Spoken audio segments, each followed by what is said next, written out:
நல்ல தகப்பனே, சர்வ வல்லமை உள்ள எங்கள் ஆண்டவரே, இந்த அருமையான நேரத்துக்காக உமக்கு ஸ்தோத்திரம். கிருபையுள்ள கரத்தில் எங்களை தாழ்த்துகிறோம். தேவனாகிய கர்த்தர் எங்களோடு கூட பேசுவீராக, இடைபடுவீராக. ஆவியானவர் வசனத்தை எங்களுக்கு போதிப்பீராக.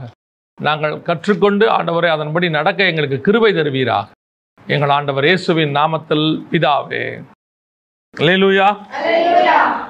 1 பேதுருவின் புஸ்தகம் 5ஆம் அதிகாரம் 6வது வசனத்தில், ஏற்ற காலத்தில் உயர்த்தும்படிக்கு அவருடைய பலத்த கரத்திற்குள் அடங்கியிருங்கள் அப்படின்னு சொல்லி வாசித்தோம். பொதுவாக நம்ம எல்லாருக்குமே உயர்த்தப்படணும் அப்படிங்கிறது ஒரு ஆசை இல்லையா? யாருமே ஆசீர்வதிக்கப்படாமல் இருக்கணும்னு நினைக்க மாட்டோம். எல்லாருமே ஆசீர்வதிக்கப்படணும் அப்படின்னு ஆசைப்படுறோம். அது ஒரு இயல்பு. தேவனும் அதை விரும்புகிறார். தேவன் நம்ம தரித்திரத்தில் இருக்கணும், இல்லை ஆசீர்வதிக்கப்படாமல் இருக்கணும்னு கர்த்தர் சொல்கிறதில்ல. ஆனால் தேவன் உயர்த்துகிற உயர்வு, தேவன் ஆசீர்வதிக்கிற ஆசீர்வாதம், அது ரொம்ப முக்கியம். நம்ம ஆசீர்வாதத்தில் பலவிதமான உயர்வுகளை நாம் பார்க்குறோம். எல்லாருக்குமே ஒரு ஆசை இருக்குது. இப்போது படிக்கிற பிள்ளைங்களுக்கே இருக்குதுன்னு வச்சுக்கோங்களேன். இந்த கிளாஸ் முடித்து அடுத்த கிளாஸுக்கு நம்ம ப்ரொமோஷனுக்கு போகணும் அப்படின்னு இருக்குது. ஒரு பிஸ்னஸ் பண்ணுறோம்னா ஒரு பிஸ்னஸில் அது இன்னும் கொஞ்சம் எக்ஸ்பேண்ட் ஆகி பெருசாக போகணும் அப்படின்னு சொல்கிறோம். ஒருவேளை நாம் ஊழியத்தில் இருக்கிறோன்னா ஊழியத்தின் காரியங்களில் அடுத்தடுத்து ஒரு வளர்ச்சி இருக்கணும் அப்படின்னு விரும்புகிறோம். உண்மை, தேவன் வளர்ச்சியின் ஆண்டவர், பலுகி பெருக பண்ணுகிறவர். ஆண்டவர் சொல்லும் போதே அப்படி தான் சொன்னார், நீங்கள் பலுகி பெருகி பூமியை நிரப்புங்கள் அப்படி தான் சொல்லியிருக்கிறார், மல்டிப்ளிகேஷன். ஆனால் இந்த உயர்வு தேவன் கொடுக்கிற உயர்வாக இருக்கணும். ஏற்ற காலத்தில் உயர்த்தும்படிக்கு அவருடைய பலத்த கரத்துக்குள் அடங்கியிருங்கள். இந்த உயர்வை அடைவதற்கு தேவன் மூலமாக நாம் உயர்வடைகிறோமா, அல்லது இந்த உயர்வை நாம் எப்படி அடைகிறோம்ங்கிறதா கேள்வி. ஆனால் உயர்வு என்பது வசனம் சொல்லுது தேவனால் வரக்கூடியதாக இருக்கிறது. பல நேரத்தில் உயர்வு பல விதமாய் வரும். மனுஷரால் வரும், அல்லது நம்முடைய டேலண்டால் வரும். நம்ம டேலண்ட்டே நல்லவே நீங்கள் பாடினீங்கன்னு சொன்னால் உடனடியாக, அதுவும் இப்போ இந்த கடைசி காலத்தில் மீடியா இருக்கும்போது டக்குன்னு உயர்வு ஒன்று வருது. இப்போ யாராவது நல்ல ஒரு பெரிய மனுஷனை உங்களுக்கு தெரிஞ்சிருக்குன்னு சொன்னீங்கன்னா, இப்போ ஒரு பெரிய மந்திரியோடைய பையன் அப்படின்னா அவருடைய பையன் சீக்கிரம் மந்திரி ஆகிடுவார். ஏன்னா அப்பா தெரிஞ்சவராக இருக்கிறார். அதனால் அவர் என்ன ஆயிடுறாரு, டக்குன்னு மேலே வந்துடுறாரு. ஒருவேளை அவரை விட எக்ஸ்பீரியன்ஸ், அவரை விட சீனியர், அவரை விட டேலண்டானவங்க இருந்தாலும் கூட டக்குன்னு இவரை கொண்டு என்ன பண்ணிடுறாங்க, மேலே உட்கார வச்சுறாங்க. என்ன ரீசன் அப்படின்னா, அப்பா தெரிஞ்சவர், எங்கள் அப்பா மேலான இடத்துல இருக்கிறார். இந்த மாதிரி உயர்வு பல வகைகளில் இருக்குது. நம்ம டேலண்ட் வழியாகவும் வர்றது இருக்குது, இந்த மாதிரி உயர்வும் வருகிறது இருக்குது. ஆனால் வேதம் சொல்லுது கர்த்தரால் உயர்த்தும்படிக்கு காத்திருங்கள்னு இருக்கு. கர்த்தர் உயர்த்துகிற வரைக்கும் என்ன செய்ய வேண்டியிருக்கு, காத்திருக்கு. இந்த காத்திருத்துதல், கர்த்தர் உயர்த்துகிற வரைக்கும் காத்திருத்தல் ரொம்ப இம்பார்ட்டன்ட். ஏன்னா மற்ற உயர்வு இருக்குது பார்த்தீங்களா, அதுக்கும் கர்த்தர் உயர்த்துறதுக்கும் நல்ல டிஃப்ரென்ஸ் இருக்குது. அதுக்கு ஒரு டிஃப்ரென்ஸ் இருக்குது. நாம் மனுஷன் மூலமாக உயர்த்தப்படுவதையோ அல்லது வேறு மூலமாக உயர்த்தப்படுவதையோ விரும்புகிறோம். ஏன்னா நம்ம இந்த பூமியில் இருக்கும்போது அது நம்ம ஒரு உயர்வை ஒரு வாழ்க்கையில் ப்ராசஸாக பார்க்குறோம். நம்ம வாழ்க்கையில் உயர்வு ஒரு ப்ராசஸ் பார்க்குறோம். ஆனால் தேவன் சொல்கிறாரு, அவருடைய பலத்த கரத்துக்குள் அடங்கி இருங்க, ஏற்ற நேரத்தில் உயர்த்துவேன் அப்படின்னு சொல்கிறார். இந்த உயர்வுக்கான ஒரு காரியம் எதன் மூலமாக வரணும் அப்படின்னு சொல்லி வாசிங்க. தானியேல் புஸ்தகம் 5ஆம் அதிகாரம் 16வது வசனத்தை வாசிங்க. பொருளை வெளிப்படுத்தவும் கருகலானவைகளை தெளிவிக்கவும் உன்னாலே கூடுமென்று உன்னை குறித்து கேள்விப்பட்டேன். இப்போதும் நீ இந்த எழுத்தை வாசிக்கவும் இதன் அர்த்தத்தை எனக்கு தெரிவிக்கவும் உன்னாலே கூடுமானால் நீ இரத்தாம்பரமும் கழுத்திலே பொற்சரப்பணியும் தரிக்கப்பட்டு ராஜ்யத்திலே 3ஆம் அதிபதியாயிருப்பாய் என்றான். இது யாரை பார்த்து சொல்ற வார்த்தை அப்படின்னு பார்த்தீங்கன்னா, பெல்ஷாத்சார் தானியேலை குறித்து சொல்லப்படுகிறதான ஒரு வார்த்தை. பெல்ஷாத்சார் யார் நமக்கு தெரியும், பாபிலோன் சாம்ராஜ்யத்தில் நேபுகாத் நேச்சாருக்கு பிறகு வந்ததான ஒரு ராஜா. இவரை குறித்து சொல்லும் பொழுது, இவர் தன்னுடைய ராஜ்யபாரத்தில் இருக்கும் பொழுது ஒரு காரியத்தை கர்த்தர் அங்கே எழுதுறார். அதாவது நம்ம ஆண்டவருடைய ஸ்பெஷாலிட்டி என்னன்னா, யாருக்கு எப்படி புரியுமோ அப்படி அவங்களுக்கு உணர்த்துவார். ஆனால் அவங்களுக்கு புரியறத தேவ மனுஷன் வழியாக தான் புரிய வைப்பார். இப்போ நான் உங்களுக்கு சொல்கிறேன் பாருங்க, நேபுகாத் நேச்சாருக்கு சிலை வழிபாடுல ரொம்ப ஈடுபாடு. அதனால் அவங்ககிட்ட எதன் வழியாக பேசினார்னா ஒரு பெரிய சிலையை வச்சு பேசுகிறார். ஆனால் இவனுக்கு வேறொரு வெளிப்பாடு. பெல்ஷாத்சாரை குறித்து படிக்கும் பொழுது சரித்திரத்தில் இருக்கு. ஏன் இந்த கை உறுப்பை வச்சு கர்த்தர் எழுதினார்னா, பாபிலோனில் இன்னொரு முறை இருக்குது. அதாவது ஜோசியக்காரங்களாம் ஜோசியம் பார்க்குறாங்கல்ல. இப்போ நம்ம ஊரில் ஜோசியம் பார்க்கறதுக்கு ஒவ்வொரு மெத்தட் வச்சுருக்காங்கல்ல. அதாவது கிளியிலேருந்து கம்ப்யூட்டர் வரைக்கும் நமக்கு இருக்குது ஜோசியம் பார்க்கறதுக்கு இல்லையா. பாபிலோன்லேயும் அந்த மாதிரி நிறைய உண்டு. அதில் ஒன்று என்னென்னா, ஊருக்கு நடுவில் ஒரு பெரிய செவரு கட்டியிருப்பாங்களாம். அந்த செவுத்துல என்ன பண்ணுவாங்களா, ரத்தத்தை எடுத்து இப்படி ஊற்றுவாங்களாம். ஊத்துனா ஆட்டு ரத்தத்தையோ மாட்டு ரத்தத்தையோ எடுத்து அப்படி ஊற்றுவாங்களாம். ஊற்றின உடனே அந்த ரத்தம் வந்து ஒரு ஒரு இமேஜாக இருக்கும்ல, ஈரம் அப்படியே ஒரு இமேஜாக மாறும்ல, அதை பார்த்து அந்த ஊரில் இருக்கிற ஜோசியக்காரர்கள் அல்லது மந்திரவாதிகள் என்ன செய்வாங்களாம், ஒரு மெசேஜ் சொல்லுவாங்களாம். இது இப்படி வந்திருக்கு, அதனால் இப்படி வரப்போகுது அப்படின்னு சொல்லுவாங்க. இப்போ நம்ம கை ரேகையை பார்த்து சொல்கிற மாதிரி, உங்கள் ரேகை இந்த மாதிரி இருக்குது, இப்படி போகுது, அதனால் உங்கள் வாழ்க்கை இப்படி இருக்கும்னு சொல்கிற மாதிரி பாபிலோனில் சொல்லுவாங்களாம். அப்போ பெல்ஷாத்சார் அதை நம்பக்கூடியதான ஒரு மனுஷனாக இருந்திருக்கிறான். அதனால அவங்ககிட்ட எப்படி பேசணும்னா, அந்த ரத்தம் செவுத்துல இருக்கிற மாதிரியே தான் பேசணும்.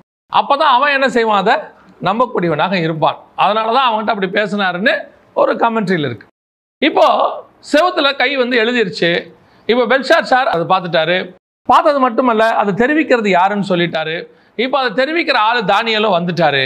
ஆனால் தானியேலை பார்த்து அவர் ஒரு ஆசீர்வாதமான வார்த்தைன்னு வச்சுக்கோங்களேன், ஆசீர்வாதமான வார்த்தையை சொல்றாரு. என்ன சொல்றாருன்னா, இதை மட்டும் நீ எனக்கு எக்ஸ்பிளைன் பண்ணி கொடுத்துட்டீங்கன்னா நீ இந்த தேசத்தில் என்னவாக இருப்ப, 3வது அதிபதியாக இருப்பார். அதுக்கு ஒரு காரணமும் சொல்றாங்க. என்னன்னா, பாபிலோன் சாம்ராஜ்யம் மொத்தத்துக்கும் ஒரு ராஜா இருந்தாரு.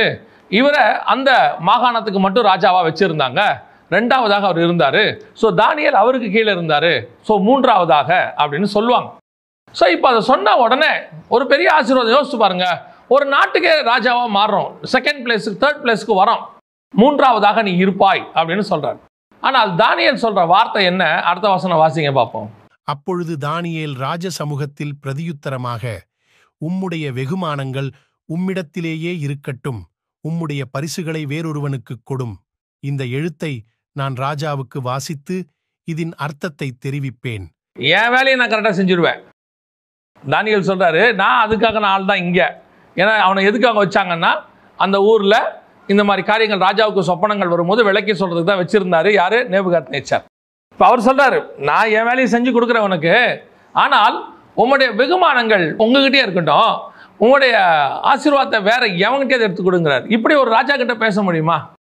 இந்த மாதிரி நம்ம சொல்ல முடியுமா?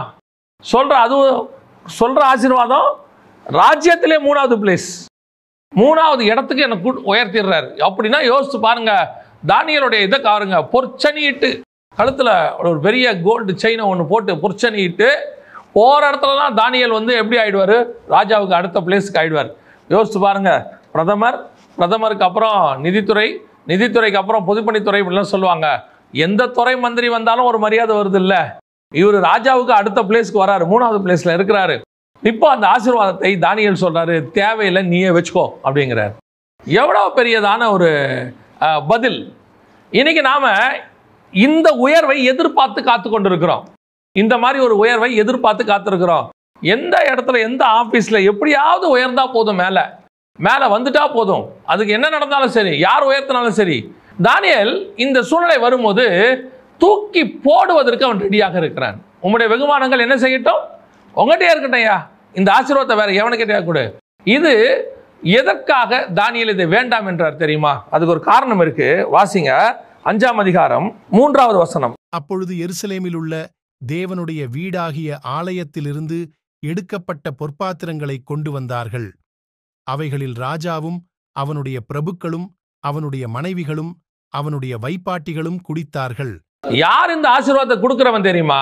என் தேவனுடைய ஆலயத்தின் பாத்திரத்தினுடைய மேன்மையை தெரியாதபடிக்கு என் தேவனை கனவீனப்படுத்துகிறவனுடைய ஆசீர்வாதம் எனக்கு தேவையில்லைன்னு அர்த்தம்.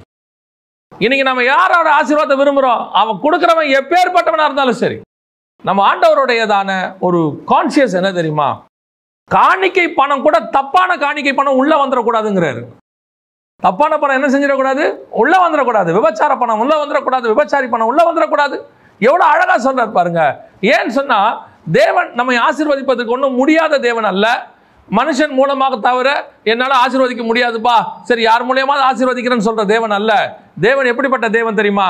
உன்னை ஆசீர்வதிக்கணும், ஆனா அந்த ஆசீர்வாதத்துல ஒரு முறை இருக்கணும், ஒரு பரிசுத்தம் இருக்கணும். அந்த ஆசீர்வாதம் என்னிடத்திலிருந்து வந்ததாக இருக்கணும். என்னை கனவீனப்படுத்துகிற ஒருத்தன் கொடுக்கிற ஆசீர்வாதத்தை நீ வாங்குறையா இல்லையான்னு கர்த்தர் பார்க்கிறார். ஆனா இதே தானியேல் தான் நேபுகாத்நேச்சார் ஆசீர்வாதத்தை கொடுக்கும்போது வாங்கி கொண்டார். நேபுகாத்நேச்சார் ஆசீர்வாதத்தை என்ன பண்றாரு? கொண்டு வந்து உட்கார வச்சிட்டாரு. எங்க உட்கார வச்சிட்டாரு? ராஜாவின் கொலு மண்டபத்தில் அப்படின்னு சொல்லி 2ஆம் அதிகாரம் கடைசி 2 வசனத்தில் இருக்குது தானியேல் புஸ்தகத்தில். ஆனால் அதை அக்செப்ட் பண்ணி கொண்டதான தானியேல், சரின்னு சொல்லிட்ட தானியேல். ஏன் அதை சரின்னு சொன்னான் தெரியுமா? நேபுகாத்நேச்சார் சொல்றாரு, பரலோகத்தின் தேவனை அல்லாமல் வேறொரு தேவன் இல்லை. வரக்கூடிய ஆசீர்வாதம் எப்படி வருகிறது? என் தேவனை மகிமைப்படுத்துகிற வருகிறது. என் தேவனை ஒருத்தன் தூஷிச்சுட்டு எனக்கு அவர் ஆசீர்வாதத்தை கொடுக்கிறானா, அந்த ஆசீர்வாதம் எனக்கு தேவையில்லை.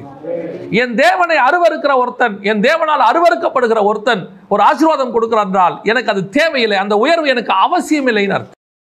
இந்த வைராக்கியம் வேணும். எப்ப யார் எது கொடுக்குறாங்களோ உடனே, யார் எது கொடுத்தாலும், எப்பேற்பட்டவங்க கொடுத்தாலும், யார் கொடுக்குற காசு எதை பத்தி கவலையே கிடையாது. தேவனை தூஷிச்சுட்டு ஒருத்தன் ஆஃபரிங் கொடுக்குறானா தேவையே கிடையாது. தேவனை பத்தி இவன் பாருங்க, பெல்ஷாத்சார் செய்வான். பாத்திரத்தை எடுத்து அவன் என்ன செஞ்சானா, மனைவிகளோடு கூட வைப்பாட்டிகளோடு உட்கார்ந்து குடிக்கிறானா. ஆனா இதே நேபுகாத்நேச்சார் அந்த பாத்திரத்தை கொண்டு போய் தன்னுடைய ஆலயத்தில் வைத்தான் இருக்கான். அதுக்கு அவருடைய மரியாதையை அவன் கொடுத்தான். அதனாலதான் தானியேல் அவங்கிட்ட ஆசீர்வாதத்தை அக்செப்ட் பண்ணி கொண்டான். இன்னைக்கு தேசத்தில் 3ஆவதாக இருக்கிறேன் என்று சொன்னாலும் கூட நமக்கு ஒன்று தெரியணும், எதை எங்கே வைக்கணுமோ, எதை வேணும்னு சொல்லணும், எதை வேணான்னு சொல்றதுக்கு நமக்கு தெரியணும். பல நேரங்களில் சூழ்நிலைகளை கர்த்தர் நமக்கு சோதிச்சு கூட பார்ப்பாரு. அவங்க சொல்லுவாங்க, அவங்க கொண்டு வந்து கொடுப்பாங்க. நான் சொல்றது வெறும் புறஜாதியரை பற்றி பேசல, நம்ம ஆட்களை பற்றியே சொல்கிறேன். ஆண்டவருக்கு அருவருப்பானவங்களா இருப்பாங்க, தப்பாக சம்பாதிப்பாங்க. அவங்க சம்பாதிக்கிற சம்பாதியம் கர்த்தருக்கு முன்பாக உண்மை உள்ளதாக இருக்காது. ஒருவேளை லஞ்சம் வாங்கினதாக இருக்கும், மேபி வேறு ஏதாவது இருக்கும். அந்த சூழ்நிலையில் ஆண்டவர் சொல்லுவார், அவங்கக்கிட்ட வாங்காதன்னு. ஆண்டவர் நமக்கு காரணம் சொல்லணும்னு அவசியம் இல்லை. ஏன் வாங்கக்கூடாதுன்னு சொல்லணும்னு அவசியம் இல்லை. ஆண்டவர் சொல்லுவார் வாங்காத அப்படின்னா வாங்கக்கூடாது, அவ்வளோதான். சில நேரத்தில் வாங்குன்னு சொன்னார்னா வாங்கிக்கணும், அது ஒன்றும் பிரச்சனை கிடையாது. சில நேரத்தில் வித்தியாசமாக இருக்கும். அந்த பட்டணத்தில் நீங்கள் கொள்ளையிட்ட பொருளை எல்லாம் கொண்டு வந்து தேவனுடைய ஆலயத்தில் வச்சிருங்க பாரு. அங்கே அது என்னவாயிடும் பாரு, பரிசுத்தமாயிடும் பாரு. சிலத்தை சொல்வார், அந்த பட்டணத்தில் இருக்கிற ஒரு துணியை கூட நீ எடுக்கக்கூடாதும் பாரு. அவங்க செஞ்ச காரியம் உங்களுக்கு தெரியும், எரிகோலேருந்து எதையுமே எடுக்கக்கூடாதுன்னு சொல்லிடுவார். அந்த மாதிரி ஆண்டவர் சில இடத்துல வாங்கு, சில இடத்துல வாங்காத, சில இடத்துல செய், சில இடத்துல செய்யாத. நாம் சில நேரத்தில் ஊழியத்தின் தேவை அல்லது ஆவிக்குரிய வாழ்க்கையோட தேவை அல்லது நம்மளோட உலக பிரகாரமான ஒரு உயர்வு, இதுக்காக நம்ம என்ன பண்ணுவோம் தெரியுமா?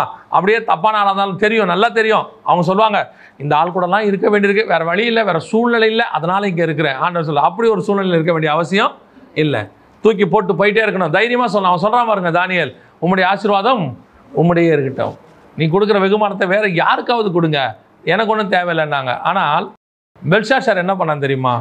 வாசிங்க 5:29 வாசி. அப்பொழுது பெல்ஷாத்சார் தானியேலுக்கு இரத்தாம்பரத்தையும் அவனுடைய கழுத்தில் பொற்சர பணியையும் தரிப்பிக்கவும், ராஜ்யத்திலே அவன் 3ஆம் அதிகாரியாயிருப்பவன் என்று அவனை குறித்து பறைமுறையிடவும் கட்டளையிட்டான். அந்த உயர்வை அவன் கொடுத்துட்டான் பாருங்க. இவன் வேணான்ட்டான். இவன் என்ன செஞ்சுட்டான்? வேணான்ட்டான். அவன் சொல்லிட்டான், நான் சொன்னது படி. அது ராஜாவுடைய குவாலிட்டி, ராஜாவுடைய குவாலிட்டி. நான் சொன்னது நான் செய்வேன், வச்சுக்கோப்பா. சில நேரத்தில் ஆசீர்வாதம் அப்படித்தான். நம்ம வேணானாலும் என்ன செஞ்சிடும், வந்துடும். ஆண்டவர் சில இடத்துல கொண்டு போய் உட்கார வச்சிடறாரு, கொடுத்துறாங்க. ஆனால் ஆண்டவருக்கு தெரியும் அந்த ஆசீர்வாதம் எப்பேற்பட்டதுன்னு. அடுத்த வசனம் வாசிங்க. அன்று ராத்திரியிலே கல்தேயரின் ராஜாவாகிய பெல்ஷாத்சார் கொலை செய்யப்பட்டான். அப்போ இந்த அவன் கொடுத்த ஆசீர்வாதம் என்னாச்சு? ராஜ்யத்தில் 3ஆவதா இருப்பேன்னு சொன்னா இல்லையா? அந்த ராத்திரியில பெல்ஷாத்சார் கொலை செய்யப்பட்டார். இப்போ யார் ராஜ்யபாரத்தை கட்டி கொண்டது? தரியு. பாபிலோன் சாம்ராஜ்யமே முடிஞ்சிருச்சு. பாபிலோன் சாம்ராஜ்யமே முடிஞ்சிருச்சுன்னா தானியேல் 3ஆவதா இருக்க வாய்ப்பே இல்லை. அவ்வளோதான், ஓவர். இப்போ தானியேல் வேணான்னு சொன்னதும் பெல்ஷாத்சார் கொடுத்ததும் ஒரு பிரயோஜனம் இல்லை. தானியேல் சொன்னது தான் நடந்துச்சு.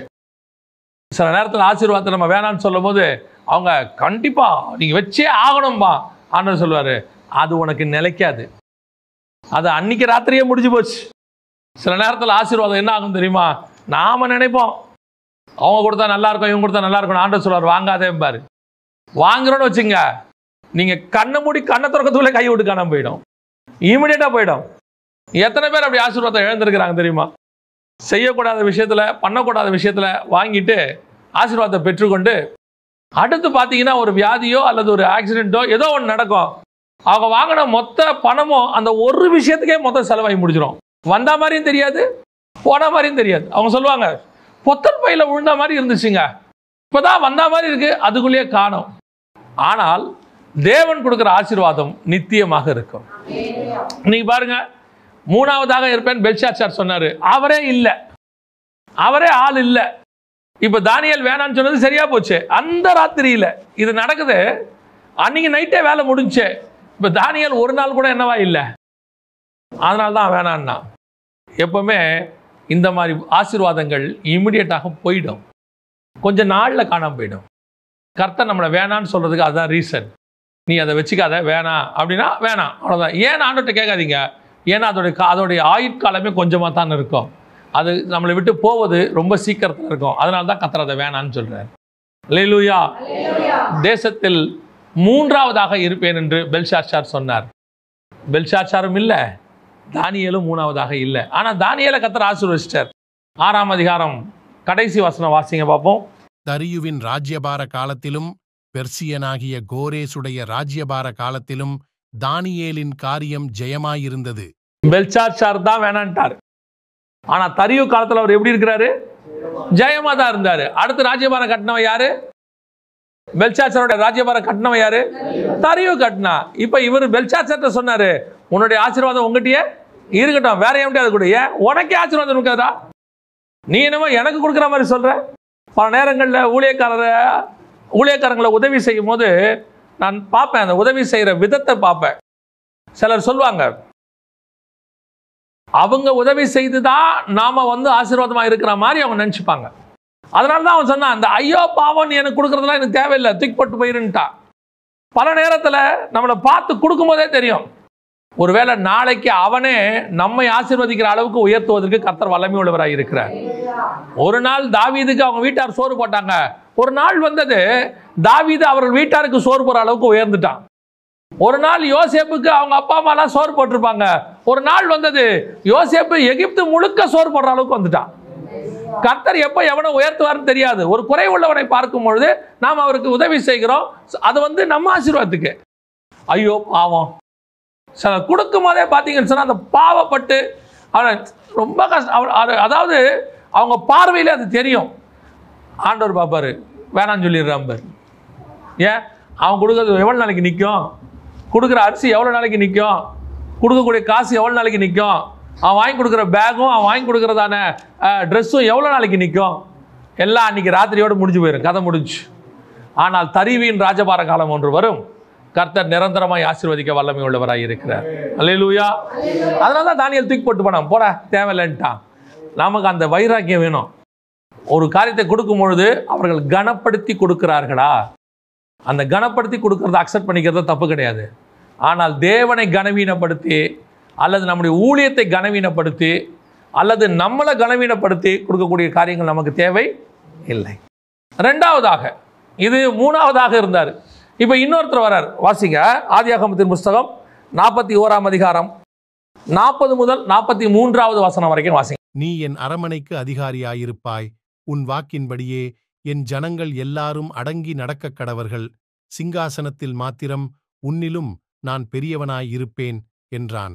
பின்னும் பார்வோன் யோசேப்பை நோக்கி, பார், எகிப்து தேசம் முழுமைக்கும் உன்னை அதிகாரியாக்கினேன் என்று சொல்லி, பார்வோன் தன் கையில் போட்டிருந்த தன் முத்திரை மோதிரத்தைக் கழற்றி அதை யோசேப்பின் கையிலே போட்டு மெல்லிய வஸ்திரங்களை அவனுக்கு உடுத்தி பொன் சரப்பணியை அவன் கழுத்திலே தரித்து தன்னுடைய 2ஆம் ரதத்தின் மேல் அவனை ஏற்றி தெண்டனிட்டு பணியுங்கள் என்று அவனுக்கு முன்பாக கூறுவித்து எகிப்து தேசம் முழுமைக்கும் அவனை அதிகாரியாக்கினான்.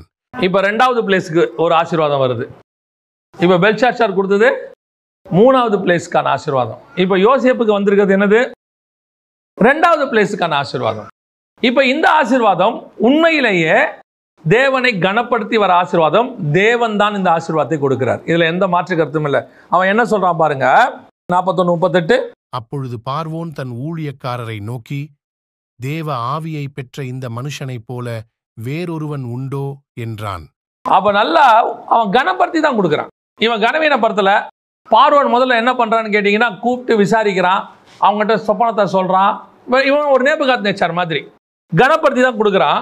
இப்ப இவனை கூப்பிட்டு சொல்றான், என் 2வது ரதத்தில் நீ இருப்ப. ஃபர்ஸ்ட் ரதம் பார்வோன் போறது, அதுக்கப்புறம் ஒரு ரதம் இருக்குது. அது யார் போறது? நான் போறது. அதாவது ரதம்னா நீங்க சும்மா சாதாரணமா நினைச்சிடாதீங்க.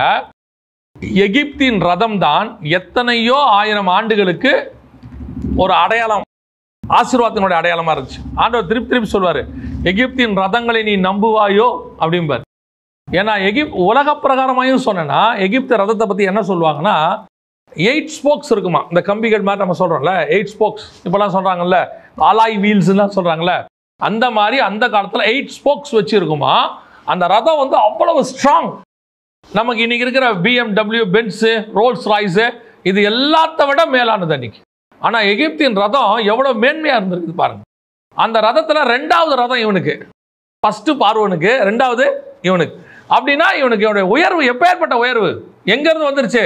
சிறைச்சாலையிலிருந்து நேரா மேல வருது.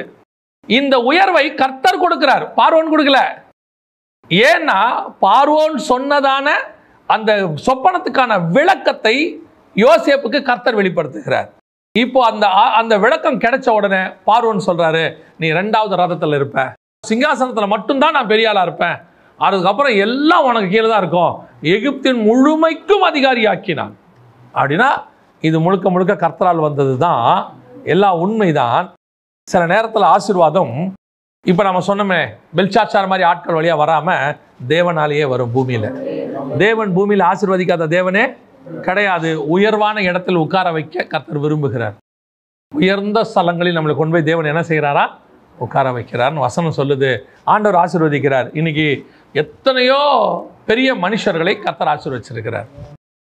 நான் எப்பவும் சொல்வேன், இந்த நம்ம பாஷையில் சொல்லணும்னு சொன்னால், இந்த ரோட்டில் இருக்கிறவங்க சாதாரணமாக இருக்கிறவங்களுக்குலாம் நம்ம சுவிசேஷம் சொல்லிட முடியும். நம்ம போய் ட்ராக்ஸ் கொடுத்துடலாம், நம்ம என்ன செஞ்சிடலாம் சொல்லிட முடியும். ஆனால் ஒரு IAS ஆஃபீஸருக்கு போய் நீங்கள் சுவிசேஷம் சொல்லணும்னு வச்சுக்கோங்க, உங்களை உள்ள விட மாட்டாங்க இல்லையா? ஒரு மிகப்பெரியதான ஆட்களுக்கு நீங்கள் போய் சொல்லணும், IPS இல்லை அதை விட மேலான ஒரு இதில் இருக்காங்க, சொல்லணும். பட் அவங்ககிட்ட சொல்லணும், ஒருத்தர் சுவிசேஷம் சொல்லணும்னா யார் வேணும் தெரியுமா? அவங்க இடத்துல போய் உட்கார்ற ஒரு ஆள் ஒருத்தர் வேணும். தேவன் நினச்சா யார் மூலியமான சொல்லலாம், ஆனால் நான் உலக பிரகாரமாக சொல்கிறேன், அந்த இடத்துல உட்கார்ற ஒரு ஆள் ஒருத்தர் வேணும். அப்போ அந்த இடத்துக்கும் கர்த்தர் யாரை என்ன பண்ணுறாரு? ரெடி பண்ணுறாரு. அங்கே இருக்கிற ஒரு IAS ஆஃபீஸருக்கோ ஒரு IPS ஆஃபீஸருக்கோ அல்லது ஒரு மேலான இடத்துல இருக்கிறவங்களுக்கோ போகணும்னா சாதாரணமான ஒரு ஆள் போய் என்ன பண்ணிட முடியாது. ஒரு பெரிய பிஸ்னஸ் மேன் இருக்காரு, இந்தியாவிலே பெரிய ஆளுன்னு வச்சுக்கோங்களேன், அவர் கூட போய் ரோட்டில் இருக்கிறவர் போய் நம்ம போய் நானே போய் டாக்ஸ் கொடுத்தாரு வாங்க மாட்டார், யார் கொடுத்தாலும் வாங்க மாட்டார். ஆனால் அவரை மாதிரி ஒரு பெரிய பிஸ்னஸ் மேன் ரட்சிக்கப்பட்டவர் போய் அவரை பார்க்கும்போது, ஆனால் இயேசு பற்றி அவர்கிட்ட சொல்வதற்கு அவருக்கு நிறைய ஈஸியான வாய்ப்பு இருக்கிறது. அப்போ உயர்வான ஸ்தலத்திலையும் கர்த்தர் யார் தான் உட்கார வைக்கிறது? கர்த்தர் தான் உட்கார வைக்கிறார். அவர் தான் உயர்த்துகிறார். அதில் எந்த மாற்று கருத்தும் இல்லை. இப்போ 2வது இடம், 3வது இடம் யார் கொடுக்கறது? பிசாசு கொடுக்குது, அல்லது சில நேரத்தில் மனுஷங்க வழியாக வருது. அதை வேணான்னு சொல்கிறதுக்கு நமக்கு தைரியம் இருக்கணும், வேணான்னு சொல்லணும், உதறி தள்ளிவிட்டு ஓடணும். ஆனால் இது 2வது இடம், இது கர்த்தரால் கொடுக்கறது. ஆனால் இந்த இடத்துல உட்கார்ந்துட்டு யோசேப்பு ஒரு வார்த்தை ஒன்று சொல்கிறார் பாருங்க, வாசிங்க. எபிரேயர் 11:22 வாசிங்கள். விசுவாசத்தினாலே யோசேப்பு இஸ்ரவேல் புத்திரர் எகிப்து தேசத்தை விட்டு புறப்படுவார்கள் என்பதை பற்றி தன் அந்திய காலத்தில் பேசி தன் எலும்புகளை குறித்து கட்டளை கொடுத்தான். தன் எலும்புகளை குறித்து கட்டளை கொடுத்தான். அதாவது இவன் யாருன்னு கேட்டீங்கன்னா, எகிப்துல 2வது பிளேஸ், ராஜாவுக்கு அடுத்த இடம். இவன் மரிச்சானா என்ன நடக்கும் தெரியுமா? நீங்க வாசிச்சு பாருங்க, ஆதியாகமத்தின் புஸ்தகம் 50ஆம் அதிகாரத்தில் இவன் மரித்த போது என்ன நடந்திருக்குது பாருங்க. 26வது வசனம் வாசிங்க. யோசேப்பு 110 வயதுள்ளவனாய் மரித்தான். அவனுக்கு சுகந்த வர்க்கமிட்டு எகிப்து தேசத்தில் அவனை ஒரு பெட்டியிலே வைத்தார்கள். பிரமிட் இருக்கு இல்லைங்களா? எகிப்துல பிரமிட்னா பெரிய விஷயமா இல்லையா? பெரிய விஷயம் தானே. ஒரு அந்நிய ராஜாவுக்கு எகிப்துல பிரமிட் கட்டுவாங்களா? கட்டுறான் பாருங்க. பிரமிடை கொண்டாந்து வைக்கிறான் பாருங்க. எபிரேயர் 11:22 சொல்லுது, அவன் இஸ்ரவேல் ஜனங்களுக்கு தன் எலும்புகளை குறித்து ஒரு கட்டளை கொடுத்தான். என்ன கட்டளை கொடுத்தான்? தேவன் உங்களை சந்திக்கும் போது என் எலும்புகளை இவ்விடத்திலிருந்து கொண்டு போவீர்களாக என்றும் சொல்லி யோசேப்பு இஸ்ரவேல் புத்திரரிடத்தில் ஆணையிடுவித்துக் கொண்டான். அதாவது உத்தரவு வாங்கிக்கிறான். அவனை என்ன சொல்றன்னா, ஸ்ட்ராங்கா எனக்கு ஒரு ப்ராமிஸ் பண்ணி கொடு, நீ இந்த ஊரை விட்டு போவே ஒரு நாள் கண்டிப்பா. 400 வருஷம் சொல்லி யார்கிட்ட சொல்லிட்டாரு? ஆபிரகாம்கிட்ட சொல்லிட்டாரு. ஆனா யோசேப்பு காலம் வந்து 400 வருஷம் இல்லை, மிஞ்சி போச்சுன்னா ஒரு 100-120 காலம் தான் ஆயிருக்கும். இன்னும் 300 வருஷம் இருக்குது. யோசேப்பு சொன்னா ஒரு நாள் கண்டிப்பா கர்த்தர் உங்களை சந்திப்பார். சந்திக்கும் போது இந்த தேசத்திலிருந்து என் எலும்புகளை எடுத்துட்டு நீங்க போயிடணும் அப்படிங்கிற. ஏயா எகிப்துல பிரமிட்ல இருக்கிறையா நீ? எந்த கிசா பிரமிடா அல்லது அந்த பிரமிடா நம்ம சொல்ல முடியாது. அந்த அளவுக்கு இந்த அடக்கம் பண்ற இடம் நமக்கு ரொம்ப இம்பார்ட்டன்ட். இஸ்ரவேலுக்கு போனீங்கன்னா இது அவரை அடக்கம் பண்ண இடம், இது இவரை அடக்கம் பண்ண இடம், இது இயேசுவோடைய காலியான கல்லறை. இப்படி அந்த அடக்கம் பண்ற இடத்தை பத்தி நம்ம ரொம்ப இம்பார்ட்டன்ஸ் கொடுக்குறோம்ல. அந்த காலத்துல எகிப்துல ராஜாவுடைய கல்லறைகள்ல யாரை வைக்கிறாங்க? யோசேப்பை வைக்கிறாங்க. அவன் சொல்றான், இந்த பாரு ஒரு நாள் வரும் இந்த இடத்துல என்ன தூக்கிட்டு போயிருங்கன்ட்டான். என்ன பிரைமேடை விட்டு தூக்க சொல்ற? பிரைமேடுக்குள்ள என்ன வச்சிடாத. ஏன்? இது ராஜாவாக நான் இருப்பதுக்கு எனக்கு கிடைக்கிறதுக்கான மேன்மை. ஆனால் எனக்கு தெரியும் இந்த தேசத்தில் இருக்கிற எந்த எலும்புகளோடும் என் எலும்பு இருக்கக்கூடாது, என் எலும்பு கூட இங்க இருக்கக்கூடாது. ஆனா அதுக்கு பின்னாடி ஒரு ஆவிக்குரிய சத்தியம் இருக்கு. அதாவது அவன் எலும்புகளை குறித்து அந்த எபிரேயர் 11:22 திருப்பி வாசிங்க. எபிரேயர் 11:22. விசுவாசத்தினாலே யோசேப்பு இஸ்ரவேல் புத்திரர் எகிப்து தேசத்தை விட்டு புறப்படுவார்கள் என்பதை பற்றி தன் அந்திய காலத்தில் பேசி தன் எலும்புகளை குறித்து கட்டளை கொடுத்தான். அந்த எலும்புகளை குறித்த ஒரு வெளிப்பாடு அவனுக்கு இருந்துச்சுல. ஏன் யோசேப்போடைய எதையுமே சொல்லாம, யோசேப்போட காரியங்கள்ல எதையுமே சொல்லாம அவன் எலும்புகளை பத்தி சொன்னதை மட்டும் அந்த இடத்துல போட்டிருக்கு? புரியுதா உங்களுக்கு? ஒருவேளை விசுவாசத்தின் அடிப்படைன்னு கூட வச்சுக்கிட்டீங்கன்னா, விசுவாசத்துல யோசேப்பு பார்த்தீங்கன்னு சொன்னா ஒரு சொப்பனத்தை கண்டு சொல்றான், நீங்க எல்லாம் என்ன செய்வீங்க? பணிஞ்சு கொள்ளுவீங்கன்னு சொல்றான். அதன் அடிப்படையில் தான் யோசேப்பு எகிப்து கொண்டு போகப்பட்ட கூட அமைதியா இருக்கிறான். அந்த விசுவாசம் தான் அவனை காப்பாத்துது. ஆனா அவனுக்குள்ள இந்த விசுவாசத்துல எல்லாத்த விட எது மேன்மையா சொல்லப்படுது அப்படின்னு பார்த்தீங்கன்னா, எலும்புகளை குறித்து கட்டளை கொடுக்கிறது. ஏன் தெரியுமா? யோசேப்பு பல வகைகளில் இயேசு கிறிஸ்துவுக்கு ஒப்புமையாக இருப்பான். ஓல்ட் டெஸ்ட்மெண்ட்ல அது நிறைய இருக்கு, 20-27க்கு மேல இருக்கு அவனுடைய ஒப்புமைகள். ரெண்டுத்து மட்டும் எடுத்தீங்கன்னா, அதாவது சித்திரலாயடை செய்யறதுல இருந்து 20 வெள்ளிக்காசுக்கு விற்கிறதுல இருந்து சகோதரர்களை அடிக்கிறதுல இருந்து இதெல்லாம் இயேசுக்கும் நடக்கும். சகோதரர்களை அடிப்பாங்க ஃபர்ஸ்ட், அப்புறம் 30 வெள்ளிக்காசுக்கு விற்பாங்க, அப்புறம் ரோமர்கள் புறஜாதியார் கையில் கொடுப்பாங்க, அப்புறம் கொண்டு போய் ஜெயிலில் இருக்கும்போது 2 பேர் இருப்பாங்க யோசேப்பு விட. இப்போ இயேசு கூட பார்த்தீங்கன்னா 2 பேர் சிலுவையில் இருப்பாங்க. அந்த ஜெயிலில் ஒருத்தன் செத்துருவான், ஒருத்தன் உயர்த்தப்படுவான். இயேசு கூட பார்த்தீங்கன்னு சொன்னால் ஒருத்தன் பரதீசுக்கு போயிடுவான், ஒருத்தன் கைவிடப்படுவான். இப்படி பார்த்தீங்கன்னா ஒவ்வொன்றும் இருக்கும் இயேசுக்கும் யோசேப்புக்கும். அப்புறம் பார்த்தீங்கன்னா பார்வோனுக்கு அடுத்த இடத்துல யார் உட்காந்துருப்பா? யோசேப்பு உட்காந்துருப்பான் ஜெயிலேருந்து நேராக. இயேசு பார்த்தீங்கன்னா கல்லறையிலேருந்து நேராக மேலே போய் பிதாவுக்கு அடுத்த ஸ்தானத்தில் உட்காருவார். ஏன்னா பிதா சொல்வார், என்னோட வலது பாரசத்தில் உட்காரும். இப்போ யோசேப்புக்கு முத்திரை போடுவாங்க, இயேசு கிறிஸ்துக்கு பரிசுத்த ஆவியின் முத்திரையை கொடுப்பாங்க. எல்லாமே இருக்கும், 2 பேருக்கும் அப்படியே முழு ஒத்துமை இருக்கும். இந்த வெளிப்பாட்டில் தான் யோசேப்பு ஒன்று சொல்லுவான். என்ன சொல்லுவானா, இப்போ நான் இங்கிருந்து மறித்து என் எலும்புகள் இங்கே இருக்க போது, இந்த எலும்பை ஒரு நாள் நீங்கள் கானானுக்கு போகும்போது எடுத்துக்கிட்டு போயிருங்கம்மா. அவருடைய அர்த்தம் என்ன தெரியுமா? எலும்பு என்பது மணவாட்டி சபைக்கான அடையாளம். எலும்பு என்பது சபைக்கான அடையாளம். ஒரு நாள் நீங்கள் புறப்பட்டு பரலோகத்திற்கு வரும்பொழுது இந்த பூமியிலிருந்து என் சபையும் உங்களோடு கூட வரும் என்று அர்த்தம். இஸ்ரவேலர்கள் தேவனை சந்திக்கிற காலத்தில் சபையும் தேவனை சந்திக்க வரும். 2 பேரும் வருவாங்க. அதுல எலும்புகளை குறித்து அவன் கட்டளையிட்டான். எலும்பு என்ன? பிதா யோசேப்புடைய எலும்பு இயேசு கிறிஸ்துவோடைய மணவாட்டி சபைக்கான அடையாளம். அதை எடுத்துக்கிட்டு வாங்கன்னு கட்டளை கொடுத்தாங்க. அதுதான் யோசேப்புக்கான, அது ஒரு ஆவிக்குரிய அர்த்தம்னு வச்சுக்கோங்களேன். ஆனால் நல்லா கவனிச்சு பாருங்க, அவனுக்கு தெரியுது இந்த தேசத்தில் நான் 2வதாக இருக்கிறேன். ஆனால் 2வதாக இருக்கிற இந்த தேசத்தில் என் எலும்பு கூட இருக்கக்கூடாது. அந்த எண்ணம் தான் உங்களுக்கும் எனக்கும் இந்த பூமியில் இருக்கணும். கர்த்தர் தான் இந்த பூமியில் என்ன உயர்த்துறார், கர்த்தர் தான் என்ன ஆசீர்வதிக்கிறார், அவர் தான் வீடு கொடுக்கிறார், அவர் தான் காரு கொடுக்கிறார், எல்லாம் கொடுக்கிறாரு. ஆனால் ஒரு நாள் வரும், நான் இங்கிருந்து புறப்பட்டு அங்கே போவேன். அங்கே போகும்போது எனக்கு இந்த பூமியில் எதுவுமே இருக்காது. தேவன் கொடுத்த எந்த ஆசீர்வாதம் இந்த பூமியில் எனக்கு இருக்க வேண்டிய அவசியம் இல்லை. இந்த எண்ணம் எனக்கு இருக்கணும். நான் என்னதான் இங்க 2வதா இருந்தாலும், என்னதான் என்ன தேவன் உயர்த்தினாலும், ஒன்று மட்டும் நிச்சயம், ஒரு நாள் நான் இந்த இடத்தை விட்டு நான் புறப்பட போவேன். அப்பொழுது எனக்குரியவைகளும் இங்கிருந்து புறப்பட்டு மேலே போகும். நாம் அந்த ஆசீர்வாதத்தை அப்படித்தான் கையாள வேண்டும். இன்னைக்கு நாம ஆண்டவர் தான் ஆசீர்வதிக்கிறார், எந்த மாற்று கருத்தும் இல்லை. இப்போ மத்தேயு 19 ஒரு ஐஸ்வர்யவான் வந்து இயேசுவை பார்க்குறானா, வாலிபன் வந்து பார்க்கும்போது அவன் மிகுந்த ஆஸ்தி உள்ளவனாக இருந்தபடியினால துக்கத்தோடு கூட திரும்பி போனான் அப்படின்னு வசனம் சொல்லுது. இப்போ அந்த வாலிபன் இருக்கிறானே, இந்த வாலிபனுடைய ஆசீர்வாதம் யாரால் வந்ததுன்னு நினைக்கிறீங்க? யாரால் வந்தது? ஆண்டவரால தான் வந்துச்சு.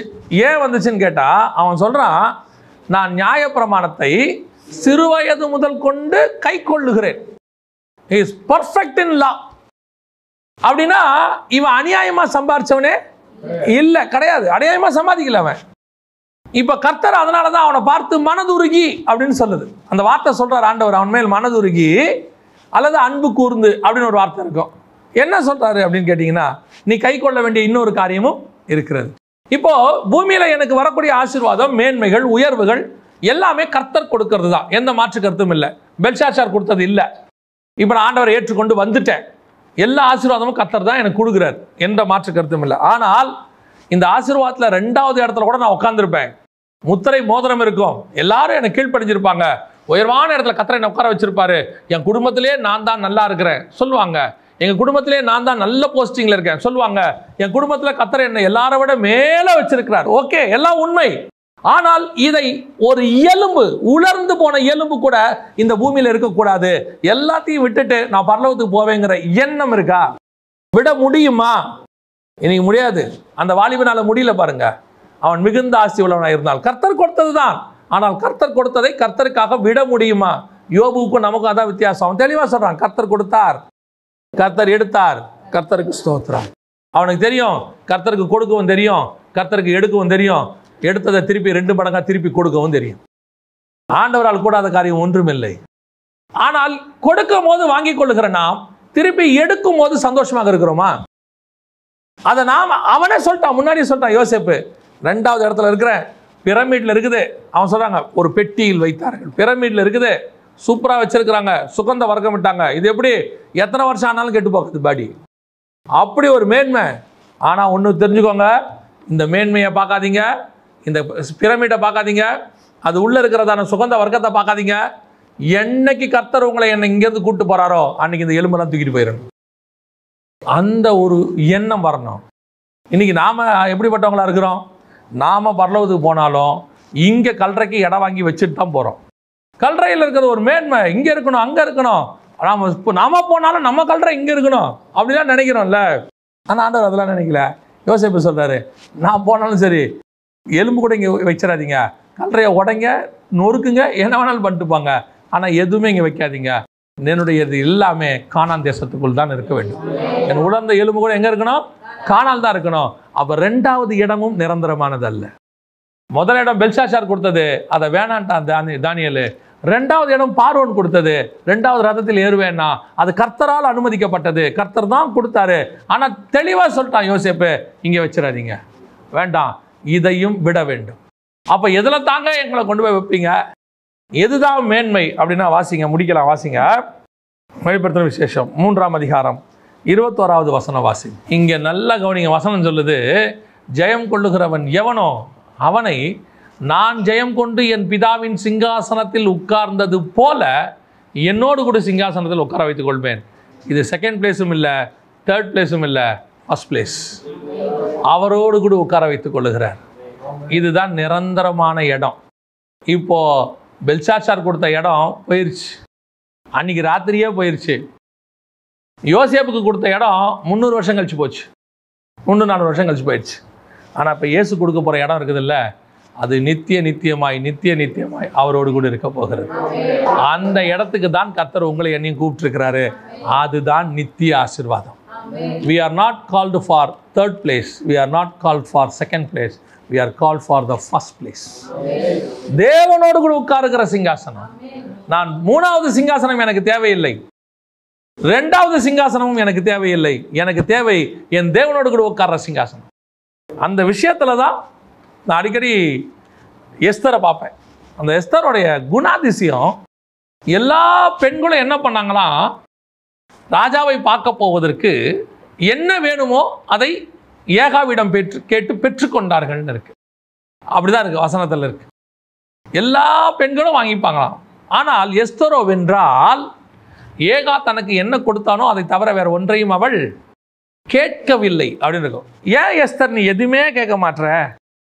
பாரு, அந்த அம்மாலாம் பாரு, நல்ல கோல்டு செயின் கேட்டிருக்குது, இந்த அம்மா பாரு நல்ல ஒட்டியானம் கேட்டிருக்குது, அவர் பாரு நல்ல வீடு கேட்டிருக்கிறாரு, இவர் பாரு ஹெலிகாப்டர் கேட்டிருக்கிறாரு, அவர் பாரு நல்ல ஏக்கர்ல வாழைத்தோட்டம் கேட்டிருக்கிறாரு, இவர் பாரு அங்க அதை கேட்டிருக்காரு, இதை கேட்டிருக்காரு. நீ ஏன் எஸ்தர் ஒண்ணுமே கேட்க மாட்ற? நீ ஏன் ஊழியக்காரனை ஒன்றுமே ஆண்டவர்கிட்ட கேட்க மாட்ற? அவன் சொல்லுவான், நீங்கள் கேட்குறதெல்லாம் 3வது இடம், நீங்கள் கேட்குறதெல்லாம் 2வது இடம், நான் எதிர்பார்த்துருக்கிற இடமே வேற. இவர் ராஜா கூப்பிட்டு சொல்லுவார், எஸ்தர் உனக்கு என்ன வேணும்? தேசத்தில் பாதி கேட்டாலும் தருவா அப்படின்னு. எஸ்தர் சொல்வா, அதெல்லாம் வேணாம், விட்டுருங்க. ஏன்? நீ மொத்தம் 127 நாடு அரசாள்ற, பாதி கொடுத்தா எவ்வளோ கொடுத்துருவ? பாதினா எவ்வளவு? 63 இடம் கொடுப்பீங்க இல்லை? 63 நாடு. எஸ்தர் சொல்வா, அதெல்லாம் வேணாம்பா. என்னடா 63 நாட்டை வேணாங்கிற? ஏன் எஸ்தர்? ஒரு நாள் வரும் 127 நாட்டுக்கும் நான் ராஜகுமார்த்தியாக உட்காந்துருப்பேன். நீ என்ன என்கிட்ட பாதியை கொடுத்து அனுப்ப பார்க்குற? நான் அதுக்கு அரண்மனைக்குள்ளே வந்தேன், நான் அதுக்காக வந்து உட்காந்தேன். இங்கே சும்மா இவளுகளை மாதிரி தங்கத்தையும் வெள்ளியும் வாங்கிட்டு போகிற ஆளா நான் என்னமோ இந்த பூமியில் வீடையும் வாசலையும் வாங்குற ஆளா நான் எதுக்கு இயேசுகிட்ட வந்தேன்? நான் இயேசுகிட்ட வந்தது எதுக்காக? பூமியில் 3ஆவதாய் ஆசீர்வதிக்கப்பட்டிருக்கவா? பூமியில் 2ஆவதாய் ஆசீர்வதிக்கப்பட்டிருக்கவா? நான் வானத்தில் அவரோடு கூட சிங்காசனத்தில் உட்கார வேண்டியவன். நான் அதற்காக இயேசுவிடத்தில் வந்தவன். நான் வேற எதுக்காகவும் இங்கே வரல. நான் இங்கே வந்தது அவருக்கு வேலை பார்க்குற காலத்தில் ஒரு சம்பளத்தை கொடுப்பாரு, ஒரு ஆசீர்வாதத்தை கொடுப்பாரு, நான் வாழ்ற வரைக்கும் எனக்கு சோறு கொடுப்பாரு, ட்ரெஸ் கொடுப்பாரு, வேலை முடிஞ்சு. அப்புறம் நான் சிங்காசனத்தில் உட்காருகிறவன். இந்த பூமியில பளிங்கில உட்கார்றது என்னுடைய வேலை கிடையாது. இந்த பூமியில அரண்மனைக்குள்ள உட்கார்றது. இயேசுநாதர் எந்த அரண்மனையில் போய் உட்கார்ந்தாரு? எந்த அரண்மனையில் உட்கார்ந்தாரு? ஒருத்தன் கூப்பிட்டான், ஏரோதுன்னு ஒருத்தன், வர சொல்லுங்க. வர முடியாது போய் நரிக்கிட்ட சொல்றாரு. இப்படி சொல்றீங்க? ஏரோது கூப்பிட்டா, ஏரோது உனக்கு தான் ஏரோது கூப்பிட்டா. ஏன்? ஏரோதோட அரண்மனை சூப்பரா இருக்கும். உங்களுக்கு தெரியுமா ஒரு விஷயம்? 2வது தேவாலயம் இருக்குல்ல, இயேசு வந்தார்ல, அந்த தேவாலயத்தை கடைசியாய் புதுப்பித்து கட்டினது ஏரோது தான். அந்த ஆலயத்துக்கு ஒரு பேர் உண்டு, தி டெம்பிள் ஆஃப் ஏரோட் அப்படின்னு சொல்லுவாங்க. அதாவது ஏரோதின் ஆலயம்னு பேர் அதுக்கு உண்டு. அப்படி ஏரோதோடைய ஆலயமே அப்படி இருக்கணும். அரண்மனை எப்படி இருக்கும் பாருங்க. ஆலயத்தை சாலமோன் கட்டினாரு, ஆனா அரண்மனையை பெருசா கட்டினாரு. அப்ப ஏரோதோடைய அரண்மனை எப்படி இருக்கும்? அரண்மனைக்குள்ள கூப்பிடுறாங்க, உங்களை அரண்மனை சாப்பாடு, ராஜ சாப்பாடு. இயேசுநாதரோட மைண்ட்ல என்ன இருக்கு தெரியுமா? என்ன ஏரோது பெரிய அரண்மனை கட்டிட்ட? நான் பரலோகத்தையே பார்த்தவன், நான் பரலோகத்தின் தேவன். நீ வச்சிருக்கிற அரண்மனை எவ்வளவு பெருசு இருக்குமா இருக்காதா? இன்னைக்கு அந்த அரண்மனை இல்லை, ஆனா என் பரலோகம் என்னைக்கும் நிற்கும். அதுக்கு நான் ராஜா. இந்த எண்ணம் ஒவ்வொரு ஊழியக்காரனுக்கும் வரணும். இந்த எண்ணம் வரணும்னா யார் தெரியுமா? நீ கூப்பிட்டோன்னா ஓடி வந்து ஐயா சோதரையா சோதரையான்னு சொல்ற ஆள் நான் கிடையாது. நான் யார் தெரியுமா? சர்வ வல்லமை உள்ள தேவனுடைய சிங்காசனத்தில் அவரோடு கூட உட்கார போகிறவன். அதுக்கு தான் அழைச்சிருக்கிறார் ஆண்டவர். என்ன நீ 3ஆவதா கொடுத்தா உன் வெகுமானம் உங்கட்டியா இருக்கட்டும். ஒருவேளை கர்த்தர் என்னை 2ஆவதாய் உட்கார வைப்பார். ஒரு நாள் வரும், நான் நினைப்பேன் இது எனக்கு நிரந்தரம் அல்ல, இது கர்த்தர் தான் உட்கார வச்சாரு, ஆனால் ஒரு நாள் இங்கே விட்டு நான் நீங்கி போவேன், இந்த பூமியை விட்டு போவேன். எனக்கு நிரந்தரமான சிங்காசனம் ஒன்று இருக்கிறது, அங்க போய் அவரோடு கூட நித்தியமாய் நான் இருப்பேன். அந்த எண்ணம் நமக்கு வரணும். அந்த தாட் வருதா? இதை நோக்கித்தான் நம்ம ஓடணும். பூமியில் ஆசீர்வாதம் ஆசீர்வாதம் இருக்கிறது 2வது. அது எவ்வளவு ஆசீர்வாதம் பூமிக்கு வந்தாலும் 2வது தான். ஆனா உங்க மைண்ட்ல ஒன்று இருந்துட்டே இருக்கணும், இதை விட்டு என் எலும்பு ஒரு நாள் போகும். இந்த பாவத்தின் உலகத்தை விட்டு பரம கானானுக்குள்ளே. அதனாலதான் பைபிள் தெளிவா சொல்லுது. ஆபிரகாம் பத்தி சொல்லும் போது, அவன் அதை அல்ல அதிலும் மேன்மையான பரம தேசத்தையே நாடினான். கானானுக்குள்ள நான் கல்ற வாங்கிட்டேன், சாராளுக்கு என்ன வைக்கிறதுக்கு நான் கல்ற வாங்கிட்டேன், என் பேர பிள்ளைகளை வைக்கிறதுக்கு கல்ற வாங்கிட்டேன், ஒரு தேசத்தையே கர்த்தர் எனக்கு கொடுக்குறேன்னு சொல்லிட்டாரு. செல்வ சீமான் ஆயிட்டேன், வேலைக்காரர்கள் வேலைக்காரிகள் எல்லாம் எனக்கு இருக்கு. ஆனா ஒண்ணு எனக்கு தெரியும், இது எல்லாமே 2வது தான். எனக்கு 1வது ஒன்று இருக்குது, அது பரலோகத்தில் இருக்கு. அதை நோக்கி நான் பிரயாணப்படுவேன். ஆண்டவர் என்னை கொண்டு போய் அங்கே உட்கார வைப்பார். அங்கே உட்காந்துட்டேனா அந்த சிங்காசனத்தை விட்டு நான் கீழே இறங்கவே மாட்டேன். எஸ்தர் பாருங்க எவ்வளோ அழகா, அவள் எதையும் வேணாம் வேணாம் வேணான்னு சொல்லிக்கிட்டே வந்தாலா. இப்போ வசனம் சொல்றது வாசிங்க, முடிக்கலாம். எஸ்தரின் புஸ்தகம் 2ஆம் அதிகாரம் 17வது வசனத்தை வாசி. ராஜா சகல ஸ்திரீகளை பார்க்கிலும் எஸ்தர் மேல் அன்பு வைத்தான். சகல கன்னிகைகளை பார்க்கிலும் அவளுக்கு அவன் சமூகத்தில் அதிக தயையும் பட்சமும் கிடைத்தது. ஆகையால் அவன் ராஜகிரீடத்தை அவள் சிரசின் மேல் வைத்து அவளை வஸ்தியின் ஸ்தானத்திலே பட்டத்து ஸ்திரீயாக்கினான். நீங்க எல்லாம் வாங்குறவங்க, எங்கிட்ட வாங்குறவங்க, நீங்க கேட்டதை நான் கொடுத்துட்றேன் வச்சுக்கோங்க. ஆனா நான் கொடுத்தது தான் உங்ககிட்ட இருக்குது. ஆனா நான் ஒன்று உங்ககிட்ட இருந்து எடுத்துட்டு போறேன் தெரியுமா? எஸ்தர்னு ஒன்று, அது நான் விரும்புகிறது. அவள் வேற எதையும் விரும்ப மாட்டா, என்னை தான் விரும்புவா. அவளை என்னோடு கூட சிங்காசனத்தில் உட்கார வைத்துக் கொண்டேன். திராட்சை கிரீடத்தை தலை மேலே வச்ச என்ன என்றென்றைக்கும் அவள் என்னோடு கூட இருக்கும். இந்த ஆசீர்வாதத்தை தான் நாம் விரும்புகிறவர்களாக இருக்கணும். இந்த பூமியில் நமக்கு ஆசீர்வாதம் தேவை, அது வாழ்வதற்காக மட்டும். அந்த வாழ்வதற்கான ஆசீர்வாதம் முடிஞ்சிருச்சுன்னா நான் 1வது பிளேஸுக்கு போயிடுவேன். 3வது பிளேஸ் எனக்கு வேணாம். 2வது பிளேஸ் இருக்குது, ஆனால் அது நிரந்தரம் இல்லை. 1வது பிளேஸ் ஒன்று இருக்குது, அதுதான் என்னுடையது. அல்லேலூயா. நாம் ஜெபம் பண்ண போகிறோம். எல்லாரும் எழுந்திரிக்கலாமா? நாம் எல்லாரும் இதில் நீங்கள் எந்த இடத்துல இருக்கிறீங்கன்னு பாருங்கள். இப்பொழுது 3வது இடத்துல அவன் சொல்கிறான், இந்த தேசத்தில் நீ 3வதாக இருப்பாய். இதுக்கு நீங்கள் ஆசைப்பட்டுக்கிட்டு இருக்கிறீங்களா? இதுக்காக ஓடிக்கிட்டு இருக்கிறீங்களா? இதுக்காக பிரயாசப்பட்டு வாழ்நாள் எல்லாம் எப்படியாவது அந்த இடத்துக்கு வந்துடணும். ஆனால் கொடுக்குறவன் யாருன்னு பற்றி எனக்கு கவலையே இல்லை. எத்தனை பரிசுத்தவான்களுடைய பணம், எத்தனை பரிசுத்தவான்களுடைய பணம் துன்மார்க்கர் கையில் போயிடுச்சு தெரியுமா? எத்தனை பேர் கஷ்டப்பட்டு கொடுத்த காணிக்கை துன்மார்க்கர் கைக்கு போயிடுச்சு. அவங்கள நம்பி இடம் வாங்க, அவங்கள நம்பி பொருள் வாங்க, காசை கொடுத்து ஏமாந்து, இது 3வது ஆசீர்வாதத்தை நினைக்கிற கூட்டம் இது. கொடுக்கிறவன் எவனா இருந்தாலும் பரவாயில்ல, பெல்ஷாத்சாரா இருந்தாலும் பரவாயில்ல, கெட்ட வார்த்தை பேசுறவனா இருந்தாலும் பரவாயில்ல, அவங்ககிட்ட கொண்டு போய் பணத்தை கொடுத்து புறஜாதியாட்ட இடம் வாங்குறது தப்புன்னு நான் சொல்லல. குறுக்கு வழியில அந்த மாதிரி ஆட்கள் கிட்ட வர ஆசீர்வாதத்தை தானியேல் சொல்றான், அது உங்ககிட்டே இருக்கட்டையா, எனக்கு தேவையே கிடையாது. we don't want. 2வது, கர்த்தரே ஒரு உயர்வை கட்டளையிட்டார். பார்வோன் ரதத்துல 2வது இடத்துல போய் உட்கார்ந்துக்கிட்டான். ஓ, என்ன ஒரு ஆசீர்வாதம்! அன்னைக்கு எகிப்து தான் வல்லரசு, அமெரிக்காவுடைய வைஸ் பிரசிடென்ட் அந்த இடத்துக்கு போயிட்டான். எங்க போனாலும் உலகம் முழுக்க அன்னைக்கு அவனுக்கு தான் மரியாதை. பார்வோன் ஸ்தானத்தில் வந்திருக்கிறாரு அப்படின்னு முத்திரை மோதிரம் வேற போட்டிருக்கிறாரு, எல்லாம் ஓகே. ஆனா அந்த யோசேப்புடைய மைண்ட்ல ஒன்று ஓடிட்டே இருக்குது, இதெல்லாம் நிஜம்தான், இதெல்லாம் இப்போ இருக்குதா, ஆனா ஒரு நாள் நான் செத்து போவேன், இந்த ரதம் அழிஞ்சு போயிடும், எல்லாம் காணாம போயிடும், அதெல்லாம் நான் இருக்கிற வரைக்கும் தான் அது இருக்கும். ஆனா என்னுடைய எலும்பு கூட இந்த நாட்டில் இருக்கக்கூடாது, ஏன்னா என்னுடையது எல்லாமே பரம கானானுக்குள் இருக்க வேண்டும். கடைசியாக ஆண்டவர் ஒன்று எதிர்பார்க்கிறார், எதுவுமே எனக்கு வேணாம், இங்கே நீங்க கொடுக்கறது எனக்கு கொடுங்க ஆண்டவரே, நான் வாழ்றேன். நீங்க குறைவா கொடுக்க மாட்டீங்க. ராஜா கொடுத்தா குறைவா கொடுப்பாரா? குறைவா கொடுக்கவே மாட்டார். நம்ம கையை விட அவர் கை பெருசு தான் எப்பவுமே. அவர் ஆசீர்வதிச்சு அள்ளி போட தொடங்கிட்டாருன்னா நம்மளால தாங்க முடியாது, அந்த அளவுக்கு கொடுப்பார்.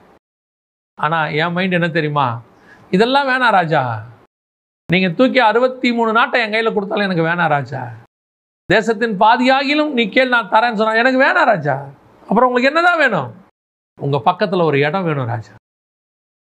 ஏன் உங்க பக்கத்துல நான் உட்காந்துட்டேன்னா நீங்க இருக்கிற வரைக்கும் நான் இருப்பேன். நீங்க கொடுக்குற ஆசீர்வாதம் நீங்க இருக்கிற வரைக்கும் இருக்கும். பெல்ஷாத்சார் கொடுக்குற ஆசீர்வாதம் அவன் இருக்கிற வரைக்கும் தான் இருக்கும். அவன் செத்துட்டானா அவன் ஆசீர்வாதமும் செத்து போயிடும். பார்வோன் கொடுக்குற ரதம் பார்வோன் இருக்கிற வரைக்கும் தான் இருக்கும், யோசேப்பு இருக்கிற வரைக்கும் தான் இருக்கும். பார்வோனும் யோசேப்பும் செத்துட்டாங்கன்னா அந்த ரதம் போயிடும். இயேசு கொடுக்குற ஆசீர்வாதம் இயேசு இருக்கிற வரைக்கும் இருக்கும். இயேசுக்கு மரணமே கிடையாது. அவர் நித்தியமாய் வாழுகிற தேவன். அவர் கொடுக்குற ஆசீர்வாதமும் நித்தியமாய் இருக்கு.